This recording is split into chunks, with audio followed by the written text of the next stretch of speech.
Well, the Gaza ceasefire plan is inching forward, but only slightly, as the fate of the terrorists on the IDF-held side of Gaza remains unresolved, and Hamas continues to claim it's searching for 4 slain hostages that are still being held in Gaza.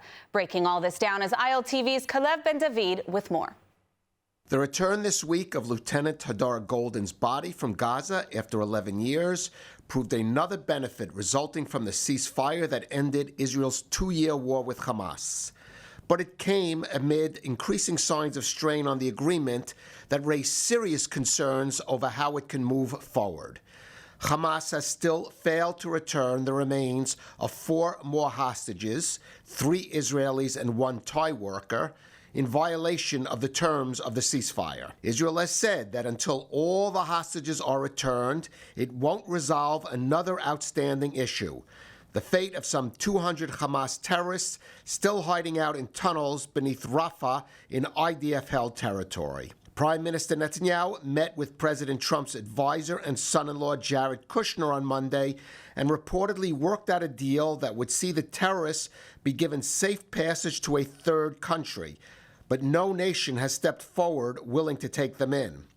No country has also publicly agreed to take part in the Arab-Muslim International Stabilization Force that is supposed to secure a post-Hamas Gaza. In the meantime, U.S. commanders at the Civilian Military Command Center in Kiryat Gat are said to be coordinating with Palestinian militia groups in Gaza opposed to Hamas, although the State Department denied reports that Kushner met personally with one of their leaders, Yasser Abu Shabab. The Gaza ceasefire plan increasingly looks like a complex jigsaw puzzle with some key pieces missing. And with that picture incomplete, Hamas is stepping into the vacuum, retrenching, rearming, and still posing a threat to Israel and the IDF.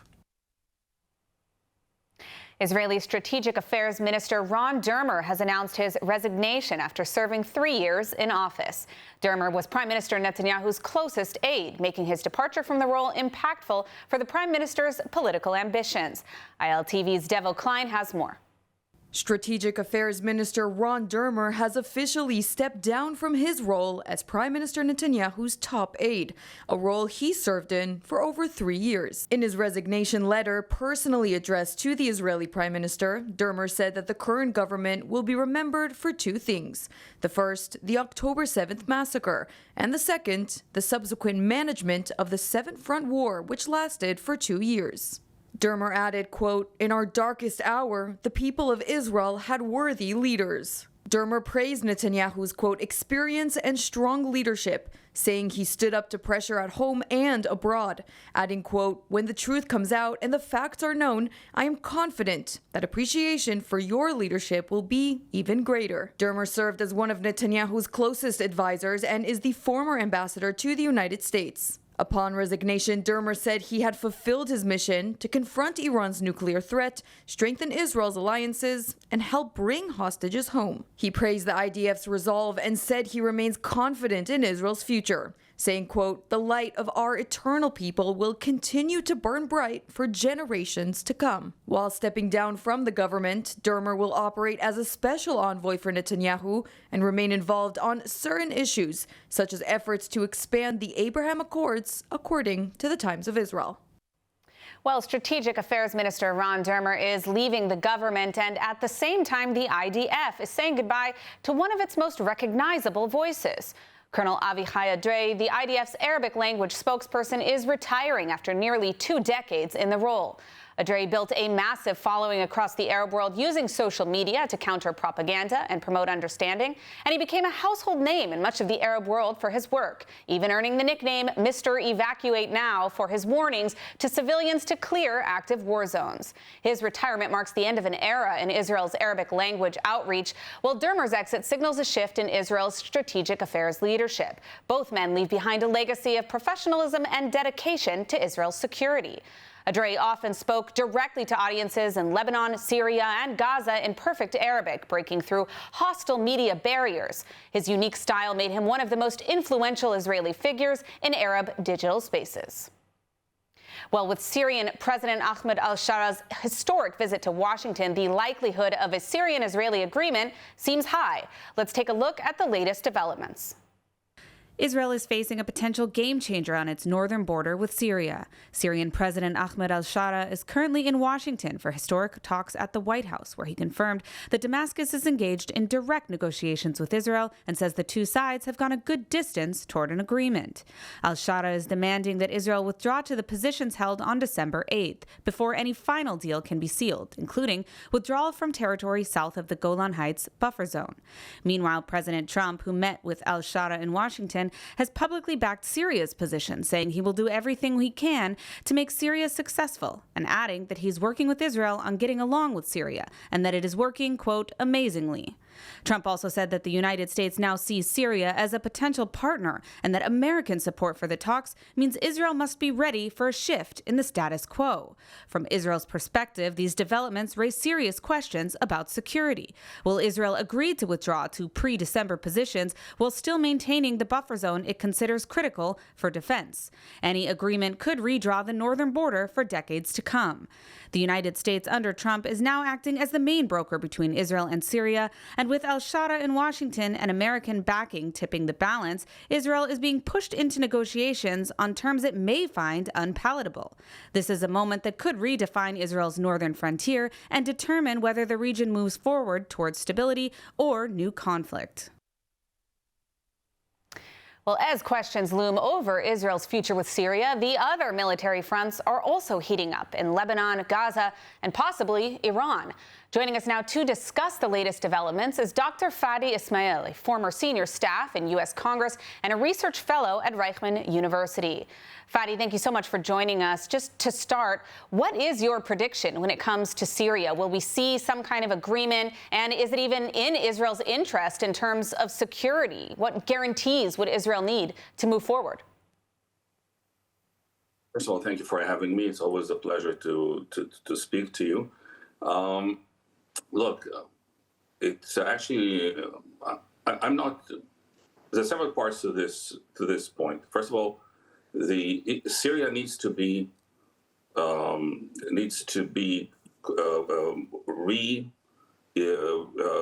reestablished as a state. It has to happen.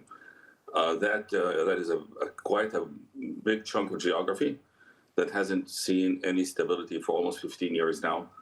And it is in everybody's best interests on a security level, but also very importantly on an international economic level to have some level of peace and security there.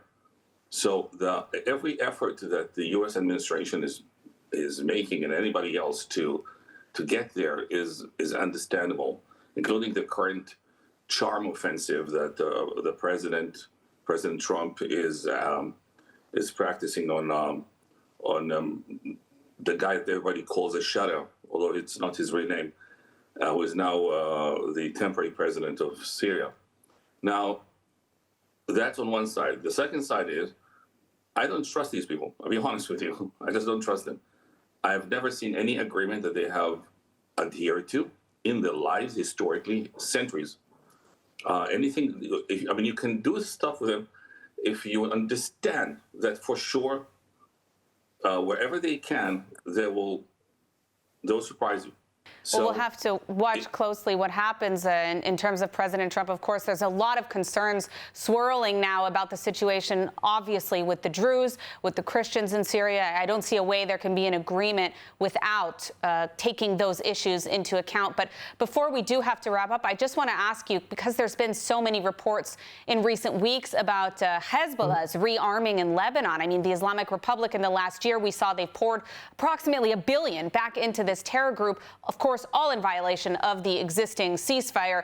I mean, will Israel be forced to expand these military operations in Lebanon, and what are the consequences of such a move?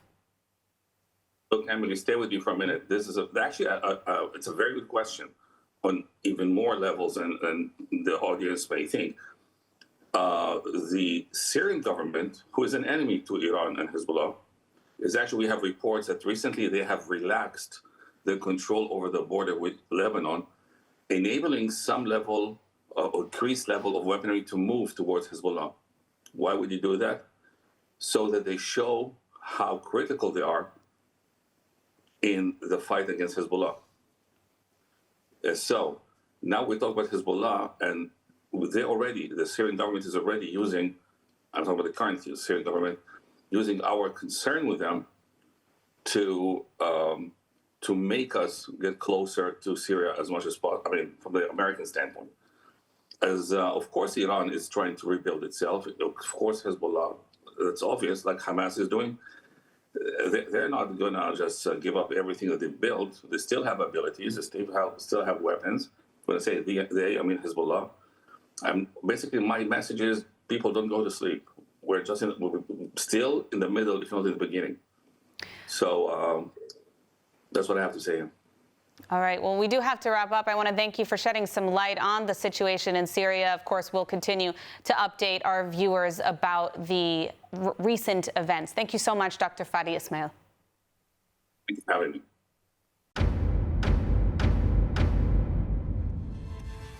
Turn up the volume. Hi, this is Moshe Leon, Mayor of Jerusalem. If you are looking for a new place to call home, Jerusalem, the beating heart of Israel, a city of history, culture, and innovation, is a city for you. My team and I are waiting for you with many special benefits for new residents. Now is the time. Make Aliyah. Israel is strong and growing. Now more than ever is the time to make Aliyah. Now, who are the remaining hostages still in the Gaza Strip? As Israel continues its efforts to bring them home, freed hostage Matan Zangaucker does his first interview after over 2 years in captivity. Our correspondent India Naftali has more. India, what can you tell us about the remaining hostages?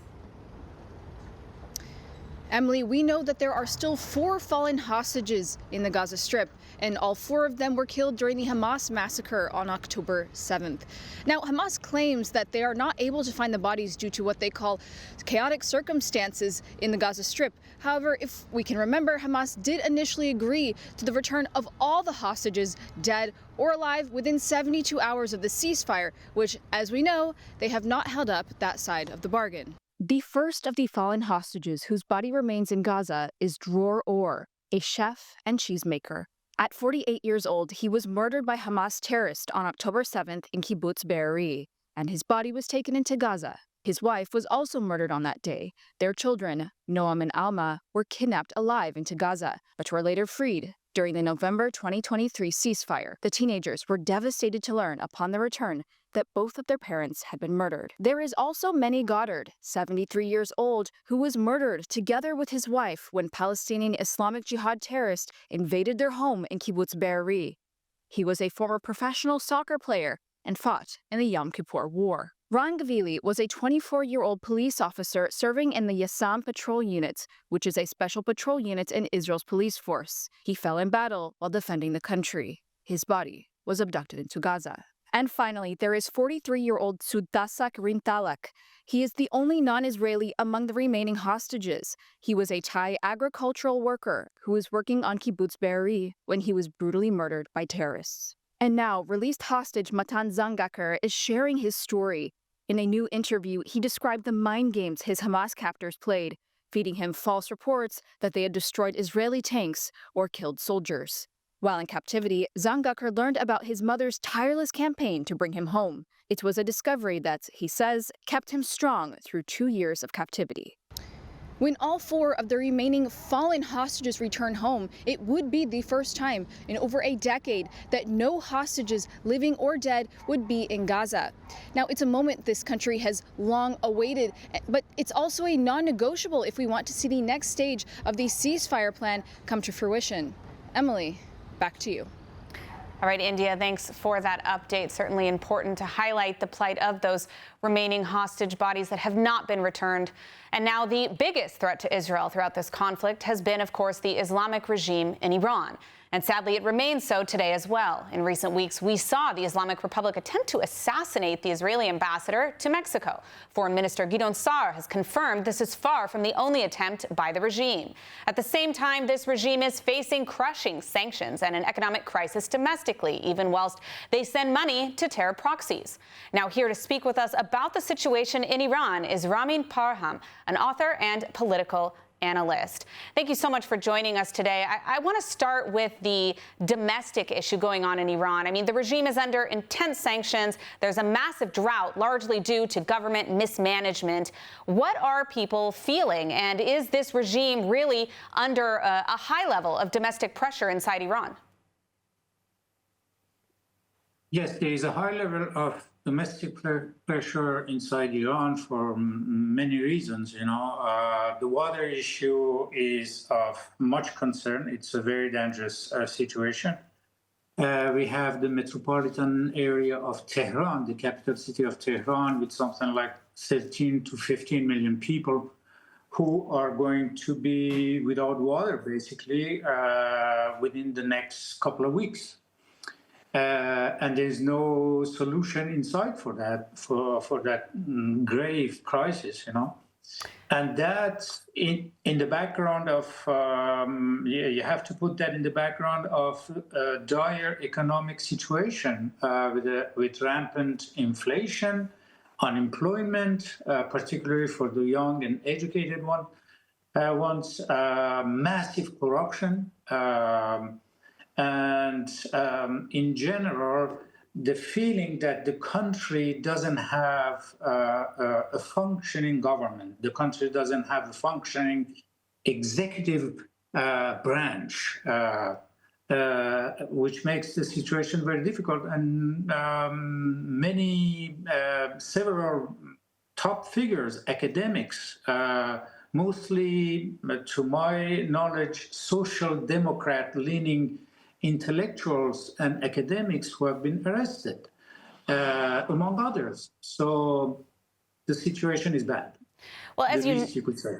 As you know, despite these dire economic challenges, the regime has still spent over $1 billion in the past year, sending it to Hezbollah in Lebanon to rebuild. How is this regime still financing terror when they can't even provide water for the people of Iran? I don't have any specifics about the amount of money that they have been spending over the past 12 months. It is common knowledge that they do have proxies, which they call the resistance movement throughout the region. That is a public knowledge. It is also public knowledge that so-called resistance, the proxies from Iraq all the way to Lebanon, have cost the Iranian people a significant amount of money over the past several decades. That's public knowledge. But what has happened over the past 12 months, I don't have any specifics. The thing is that there are indications that we are heading toward the second round of military confrontation between Iran and Israel, and there are also indications that there could be strikes against Shia militias in Iraq, in Lebanon, and elsewhere. So there is some sort of a biological reaction, I would say, to that thing. That is, they are ramping up their military strength, probably.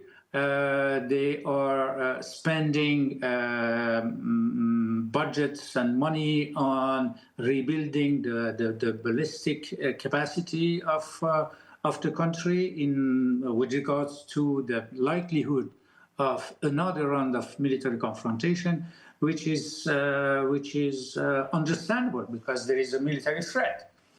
All right, well, we do have to end. We are unfortunately out of time, but I want to thank you for joining the broadcast today. Thank you, Ramin Parham. Thank you.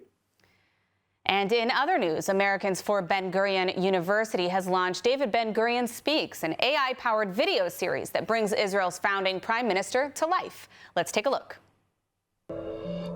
On October 7, 2023, Ben-Gurion University students, faculty, and alumni were among those murdered, taken hostage, and later called to defend our nation. Then, in June 2025, ballistic missiles destroyed buildings and decades of research. But Ben-Gurion University carries not only my name, David Ben-Gurion, it carries my pioneering spirit and determination. It is rebuilding and expanding campuses while caring for the community affected by the war. My friends, in Israel, to be a realist, you have to believe in miracles. This is Ben-Gurion University, a testament to resilience and the way forward for our people, our country, and the world.